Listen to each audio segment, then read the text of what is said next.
Bon ben, super retour en force de la part de Bradley. Ah là là, il nous montre bien sa puissance, le gars, hein, et c'est, je pense, le truc le plus marquant dans cet épisode, enfin dans ce double épisode, hein, on le met vraiment bien en avant, Bradley. Et ça semble, en tout cas pour l'instant, mettre en place le fait qu'il va pas vraiment avoir de duel avec Scar, ce qui veut dire que j'ai été trompé par le nouvel opening. Ok, d'accord, peut-être que ça viendra, je ne sais pas. Parce que bon, c'est pas encore fini pour le gars, même s'il semble un tout petit peu faiblir à la toute fin de ce double épisode. Mais avant de parler de ça, on va parler de deux, trois petites choses qui se passent en parallèle. Déjà, toute l'intro sur Owenheim et Père, voilà, on passe 5 minutes dessus et après on passe plus de temps là-dessus. On ne sait pas exactement ce qui se passe après coup. Donc on a déjà un flashback de la traversée du désert d'Owenheim, donc après la tragédie de Xerxes, comment il a dû faire cette traversée du désert, comment ça l'a marqué, comment il est un petit peu devenu fou à parler aux voix dans sa tête, aux âmes qui étaient à l'intérieur de lui, avant d'être trouvé par des gens de Xing, et donc pour faire le lien avec le fait qu'il a passé du temps à Xing, qu'il a enseigné l'élixirologie là-bas, c'est lui qui était un petit peu à l'origine de l'élixirologie là-bas. Ce genre de choses, c'est cool de faire ce lien, et de montrer en quoi ça joue dans la résolution du moment, parce que juste avant, on a eu Père qui a essayé de lui planter sa lame main dans le dos et de lui piquer sa pierre philosophale. Seulement, ce faisant, il a eu l'idée de faire en sorte que les âmes qui l'habitent imprègnent, entrent dans le corps de l'homonculus et s'attaquent à lui. Et pour ça, il a dû discuter, être en communion à un certain degré avec les âmes à l'intérieur de lui. Et c'est très intéressant ça. Tellement intéressant que j'aurais adoré avoir une série limite rien que sur ça. C'est-à-dire quelqu'un qui a subi une tragédie, qui vit éternellement en ayant toutes ces âmes à l'intérieur de lui, et qui lui parle, à qui il doit parler, avec qui il doit s'entendre, et qui sont toutes différentes, et il met ça en avant de façon plutôt forte dans cette intro-là, quoi. Il y a des pauvres gens innocents, des amis, un criminel qui allait être exécuté. Tous ces gens-là ont leurs émotions, leurs ressentiments, et j'ai fini par les mettre d'accord pour être avec moi, pour lutter contre toi. Mais en même temps, ce sont des âmes qui sont très disparates, quoi. Ça devait être très délicat à faire. Et je vous jure, punaise, plus vous mettez en avant le concept d'Owenheim, plus je me dis qu'une série entière dédiée juste à ce type aurait été géniale à un certain degré. Mais bon, voilà, ça met ça en place et donc il a réussi à infecter le corps de Père et à le faire tomber un petit peu en charpie grâce donc aux âmes qui sont à l'intérieur. Je vois pas en quoi c'est lié avec le truc qu'on l'a vu faire. J'aimerais bien qu'on m'explique un de ces quatre, à moins que j'ai mal compris un truc, quoi. Qu'est-ce qu'il a fait exactement à un moment donné lorsqu'il a pris des petits bouts de lui, des petits bouts de sang ou je sais pas trop quoi, qu'il les a plantés à terre. Il y a plusieurs épisodes de ça, il y a genre 20, 25 épisodes de ça, parce que je comprends toujours pas à quoi ça a servi ça. J'espère qu'on aura une réponse à ça, hein. J'espère qu'on me dira tu vas voir en commentaire, parce que j'avoue, pour le coup, je me pose beaucoup de questions sur ce petit détail-là. Enfin bref, quoi, ça se passe bien, le corps semble être détruit, seulement voilà, et ben l'homonculus, il a jamais eu besoin de cette enveloppe corporelle. Enfin, il en a eu besoin à un certain moment, mais maintenant il a réussi à évoluer de ça, et il peut reformer cette espèce d'ombre beaucoup plus développée qu'il l'était avant, et plus délicate à gérer sans doute, plus libre de mouvement, dira-t-on. Et ça se termine là, ce conflit, hein, qui n'est pas fini évidemment. Pour l'instant, on va se centrer donc majoritairement sur Bradley, alors qu'il y aura quelques petits trucs qui se passeront en parallèle. Ce qui va se passer en parallèle très vite, il y a un truc que j'ai trouvé un petit peu con dans la façon d'être présenté. un peu foutraque, quoi. C'est-à-dire qu'on ne sait pas quoi faire d'Al. Vraiment, Al doit être présent, mais il ne sait pas comment le faire intervenir dans quoi que ce soit. Donc on trouve des excuses un peu foireuses pour justifier qu'il ne participe à rien. Donc, ouais, l'épisode précédent, on a montré que Yoki avait fait un petit accident avec la voiture, et ils ont fait un autre accident hors champ, parce que Yoki sait pas conduire une voiture. Ok, très bien. Pourquoi c'est pas les autres qui ont pris la voiture? Pourquoi c'est pas la chimère Lyon, quoi? Il sait peut-être mieux conduire? Non, ils sont cons. Voilà, c'est très drôle ça. C'est juste histoire de dire ils sont là. On aura une importance sur eux plus tard. Et Ouais, il y a un petit passage aussi à la station de radio avec la nouvelle de Bradley qui est en vie, donc sa femme est soulagée puisque elle croit qu'elle est du côté des gentils encore, et on essaye de rebondir là-dessus du mieux qu'on peut, du côté de Maria et je sais plus qui, un autre homme de Roy, euh, qui qui se disent, ok, on va essayer de, de- de blâmer Briggs totalement pour ça. C'est peut-être eux qui étaient à l'origine du coup d'État. On essaie encore de lancer l'argument, on est encore du côté de Bradley, on essaie encore de s'en sortir avec ça, mais ça devient délicat. Et si Bradley reprend totalement les rênes, ça va être un petit peu la merde. Donc voilà, c'est un petit peu chaud à cet égard-là. Et sinon, ouais, ça va donc se passer au QG de Centrale où on va surtout passer du temps sur le combat de Bradley. On va aussi passer un peu de temps sur Izumi et Olivia qui feront avouer à un général qu'elles ont capturé leur plan à 4 clampins, à 4 soldats. On passe quelque chose comme 2 minutes 30 sur la révélation du général pour 4 clampins, parce que, voilà, Olivia ça savait, Alex peut-être pas en détail, mais il avait pas mal de doutes. Izumi, elle devrait être au courant, quoi. Elle a vu les hommes d'Olivia, elle était avec eux, quoi. Donc, ouais, c'est juste pour convaincre 4 clampins d'être avec eux, quoi. Je vois pas l'intérêt de faire autant de temps là-dessus, quoi. Je sais pas. Je suis pas trop le délire, quoi. Mais bon, ça les a convaincus. Et alors que au fur et à mesure de ce qui se passera, Bradley prendra l'avantage, les troupes ennemies gagneront en confiance et avanceront de plus en plus. Et il se dit, c'est peut-être une bonne occasion pour se tailler de là, mais par un autre chemin. Et donc le chemin, ce serait le tunnel, que Izumi pourrait les aider à étendre à un endroit qui les arrangerait bien. On passera un tout petit peu de temps sur la considération d'Izumi, d'Olivia, comment elle se retrouve un petit peu, comment elle se comprennent. C'est pas mal, le dialogue entre elles est pas trop mal, et on sent, étant donné qu'il y a quelque chose de très similaire dans leur caractère, qu'il y a une petite alchimie entre eux dans leurs interactions. C'est deux à côté pour pointer ce qui se passe avec Izumi et Al, qui joueront un rôle important, même si pour l'instant ils sont juste là histoire d'être là. Et donc, le plus important, c'est Bradley qui prend d'assaut tout seul son propre QG. Il est en duel contre un tank qui lui défonce sa mère. Et il entre dans le bâtiment et tue des soldats de Briggs par paquet de 10. Avec son super œil du faucon, je sais plus comment ça s'appelle ça. Il voit venir les tirs de balles, il les évite. Méga puissant, rien à faire contre lui. Wouah.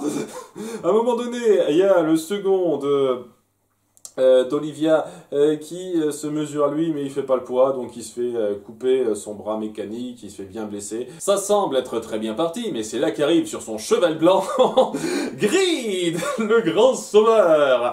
Donc il est là surtout pour se venger et oui, bon, être le rival de combat détaillé du gars.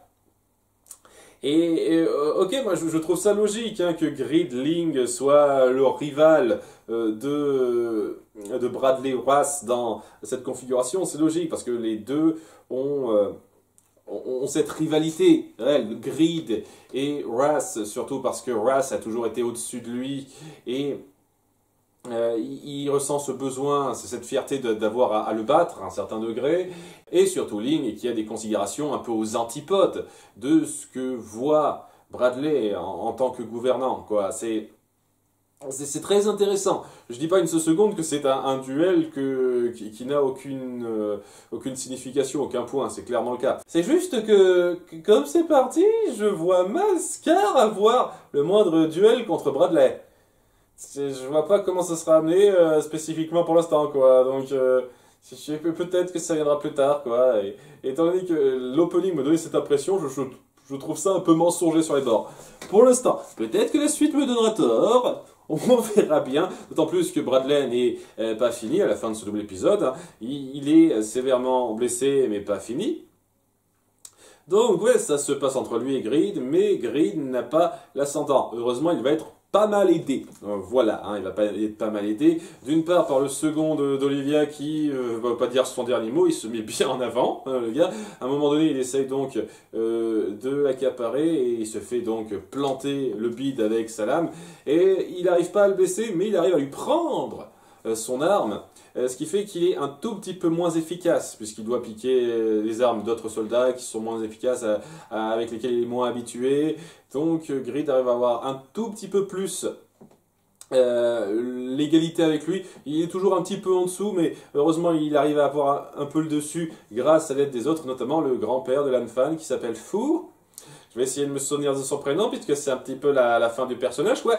Fu qui intervient, enfin. Il a flâné pendant quelques temps, mais il a réussi à ressentir l'odeur de Grid après tous ces épisodes, et à retracer donc ce combat pour aider et lutter avec son maître, avec le corps de son maître, parce que il lui est fidèle, tout ça dévoué. Le combat dure beaucoup de temps, on prend vraiment la peine d'appuyer la vitesse des coups, l'agilité des personnages, le fait que Bradley insiste constamment pour dire que son vieux corps n'est plus aussi agile qu'avant, mais il a toujours du ressort, et j'ai envie de dire, waouh, qu'est-ce que ça donnait quand il était jeune, hein, ça devait être quelque chose, quoi. Et avec tout ce qui se passe, malgré les efforts qui sont faits, il y a quand même de la casse qui se met en place. Le vieux, il a beau lutter comme il peut pour lutter contre Was, et ben il finit par se faire blesser assez grièvement.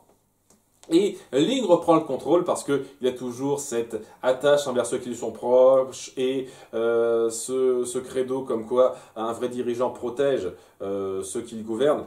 Donc il veut protéger Fu, mais Fu se rend compte qu'il va être un boulet pour lui et décide de l'assommer rapidement par surprise pour pouvoir s'attaquer lui-même, se sacrifier contre Bradley avec des tonnes d'explosifs qu'il a mis à sa ceinture au cas où, en se la jouant à la Wakbar.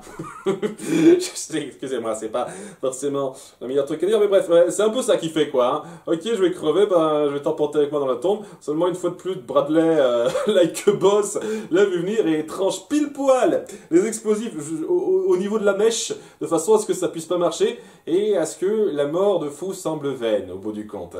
Et donc il y a ce regret qui se met en place, mais c'est pas tout, parce qu'il y a du suspense, hein. On fait des couches de rebondissement dans ce grand combat, et il y a le second d'Olivia qui est très mal en point, puisqu'une fois de plus il est super blessé, il a la lame de Bradley dans le bide, il sait que s'il retire ça, ça va être l'hémorragie, il risque très certainement de crever, et il dit ok, je vais profiter de ton corps pour faire un angle mort et l'avoir par surprise à travers ton corps, quoi, pour faire plaisir une dernière fois à ce vieux qui n'aura pas sacrifié sa vie pour rien en sacrifiant leur vie ensemble. Et je trouve ça super fort dans la mise en scène, vraiment. Et le seul petit problème, et si c'est un problème, c'est pas tellement un problème que le fait que c'est pas aussi fort que ça le pourrait, c'est que je n'ai jamais eu grand chose à foutre de ces personnages avant maintenant, quoi. C'est un petit peu le truc. Donc voilà, vous faites quelque chose de super puissant autour d'eux, dans ce besoin de représenter leurs dirigeants en se sacrifiant jusqu'au bout et en comprenant l'honneur que ça représente, l'un l'autre, quoi, c'est cette espèce de respect l'un envers l'autre que je trouve très beau, vraiment, en se sacrifiant tous les deux pour pouvoir porter un coup fort à Bradley, parce qu'il finit par se prendre sa propre lame dans la côte et avoir sincèrement mal. Sachant qu'en plus c'est un humain normal, alors on appuie bien, quoi, c'est pas un homoculus qui va se régénérer facilement comme ça. Du moins, ce me semble. Aux dernières nouvelles, c'est un petit peu comme ça qu'on semble le présenter, hein, mais on verra bien. Et donc, grâce à ça, il est sévèrement blessé, et Grid peut le blesser à son œil du faucon, et donc il est assez mal en point. Tandis que, ouais, Fu meurt. Le second d'Olivia, c'est pas sûr, mais ça me surprendra pas qu'il meure lui aussi. Ça fait double sacrifice assez intense. Et il se trouve que Lan Fan revient pile à ce moment-là pour le drame. Mon grand-père vient de mourir sous mes yeux. C'est assez fort, ça aussi. Puis bon, il y a aussi le côté revanche par rapport à ce qu'il a fait subir à Lan Fan. C'est à cause de lui qu'elle a perdu son bras, quoi. Tout ce combat est très intense en matière d'action et aussi de rebondissement, de ce que sont prêts à faire certains personnages. J'ai beaucoup apprécié, hein. C'est un des meilleurs combats de la série pour l'instant. Ça m'a vraiment pris aux tripes. Et je pense que j'aurais été même sincèrement ému si j'en avais eu plus que ça à foutre des deux personnages qui se sont sacrifiés. Mais ça m'a quand même touché, quoi. Autant ils m'ont pas marqué plus que ça durant toute la série. Mais au moins, leur dernier moment, c'était la classe. Hein. Vraiment, grande montée d'estime de ma part pour votre dernier moment. Hein. Ça, je vous enlèverai pas ça. Donc, ça se termine là pour l'instant, le combat. On verra la suite par la suite. Tandis qu'il reste un dernier truc dont parler, qui est très important, puisque ça amène le cliffhanger de ce double épisode. C'est notre groupe de 4 dans les souterrains, c'est-à-dire Ed, Roy, Hawkeye et Scar, qui se rendent auprès de l'endroit où doit se trouver Père. On peut plus trop l'appeler comme ça maintenant qu'il a plus son corps de père. Enfin, on verra bien ce qu'il en est par la suite. Homonculus premier. Et ils sont plus que 4. Ils sont où les 3 chimères en fait? Ils sont passés où les 3 chimères qui les accompagnaient? Ils ont fait leur chemin tout seuls. Ils se sont perdus. Qu'est-ce qui est? Ils sont plus là. Ils sont où?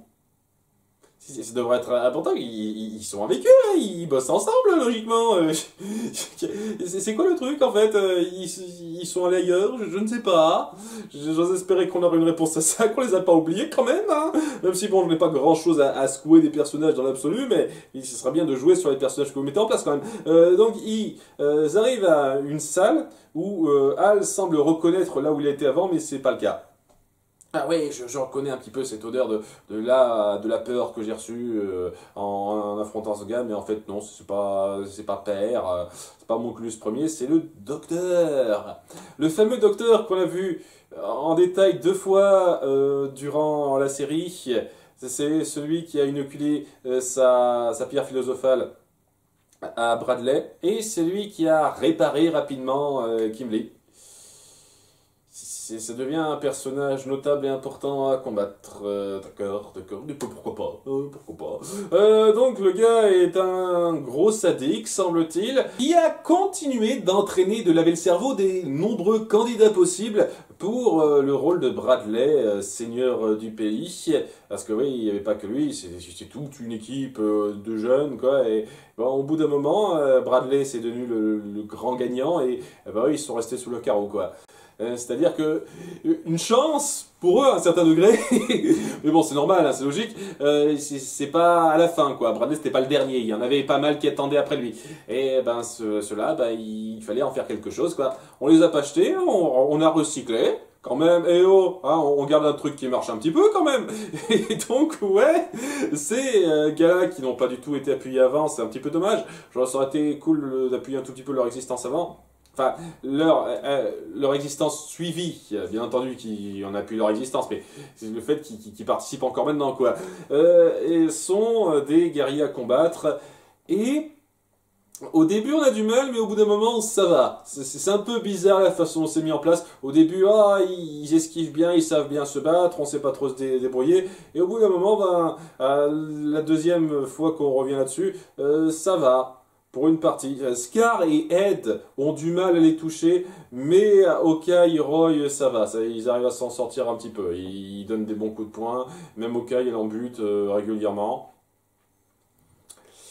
Ed est toujours en dessous, quoi, pour l'instant, j'attends de voir ce que ça donne.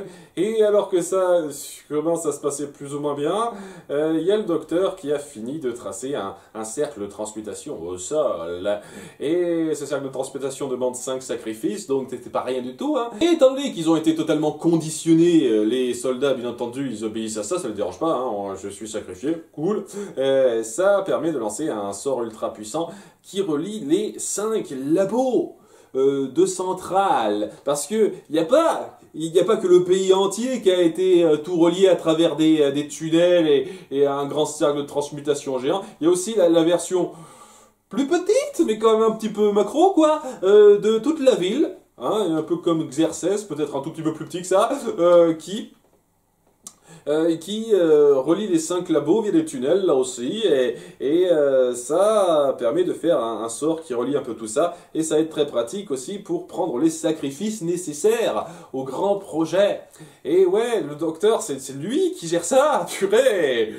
Wow, pour un personnage que vous avez à peine montré, je trouve qu'il a une importance super grave à la fin quand même, le gars. Hein. Donc ouais, il lance ce sort qui sacrifie donc les désignés, c'est-à-dire Izumi, Hal et Ed. Et on voit pas Wenheim, normalement il est censé faire partie du lot, il devrait y en avoir un 5e. Ça n'a pas l'air d'être pour l'instant, tout du moins, Roy Mustang. Et je ne sais pas exactement où ça va, mais c'est un peu pour le cliffhanger, hein. Qu'est-ce que ça va faire? Et comment nos héros vont s'en sortir? Parce que là, on voit Hal, Ed, oui, Hal il existe, hein. Hal et Izumi existent, c'est pour ça que j'ai appuyé ça au début. Hal, Izumi et Ed être totalement désagrégés par des manoirs qui sortent du sort et tout, et qui se propagent sur toute la ville, tout ça, et c'est un peu le cliffhanger, hein. Ils ont l'air d'être morts, avoir lancé le début du sort, tout ça va être défacé là. Donc, je me doute que Hal et Ed ne sont pas morts. Ce serait quand même une fin sans cérémonie pour ce qui est censé être les 2 héros principaux. Ça va être pareil pour Izumi, j'imagine. C'est pas impossible qu'elle se sacrifie ou un truc comme ça. Ben, je sais pas. On verra comment ils sortiront de ça. Et ouais, le sort commence à se faire alors que l'éclipse n'est pas encore tout à fait là. Mais dans pas longtemps, je pense. Non, vraiment pas longtemps. Et c'est un peu le cliffhanger qui fait bien son effet. Ah, ça fait bien son effet, là tu dis, oh, qu'est-ce qui va se passer? Comment il va s'en sortir? T'es pris sur ton siège là et tu te dis, ah, quand la suite? Faut que je vois. Et c'est pour ça que j'ai préféré stopper cette réac à cet épisode-là et pas au suivant, parce que il reste des trucs à faire avec le combat contre Bradley, justement. Mais une fois de plus, je suis pas sûr que ça s'arrête là, donc on verra bien.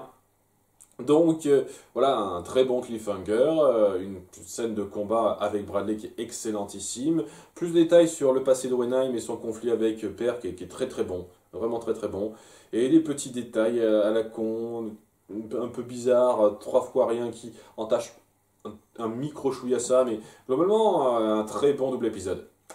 À bientôt pour l'épisode 58, voire plus. Je suis impatient de voir ce qui va se passer après ce qui est arrivé à nos héros là. Bye!